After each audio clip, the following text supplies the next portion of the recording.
అదే మాదిరిగా మహిళలకు నా రిక్వెస్ట్ ఒకటే, మీరు గుడికి వెళ్తున్నప్పుడు ఒక కోడ్ పెట్టుకోండి, సింపుల్గా రండి. మీరు కోటి విషయంలో ఉండొచ్చు, అందుకని మీరు నగలు వేసుకుని రావాలని రూల్ ఏం లేదు.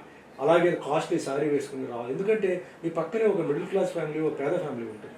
వాళ్ళు ఏమనుకుంటారు, భగవంతురా నేను ఇంత పూజలు చేస్తున్నాను, ఒక మహిళ నా కోరిక ఏంటంటే నగలు సారీ నాకు లేదు, నేను ఉన్న సారీయే ఇన్ని సంవత్సరాల నుంచి నేను వాడుతున్నాను అని చెప్పి బాధపడి ఆ భక్తి మూడిపోతుంది.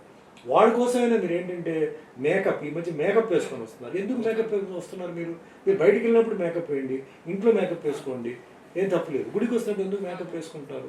ఎంత సింపుల్గా వస్తారో అంత మంచిది. అందుకని నగలు వేయకుండా మీరు రావద్దు చెప్పట్లా, వేసుకోండి, చిన్న ఇయర్ రింగ్ వేసుకోండి, ఒక చైన్ వేసుకోండి, ఐబ్రోస్ ఏమైనా చేసుకొని రండి. అసలు బాగా గాడిగా లిప్స్టిక్ వేసుకొని, ప్యాన్ కేక్ వేసుకొని, ప్యాన్ స్టిక్ వేసుకొని షూటింగ్ వెళ్తున్నట్టు వస్తున్నారు. దయచేసి రావద్దు, సింపుల్గా రండి, ఎవరి మైండ్ని డిస్టర్బ్ చేయవద్దు. రండి, మీ పూజ చేయండి, మీరు వెళ్ళండి. ఒక కోడ్ ఉండాలి.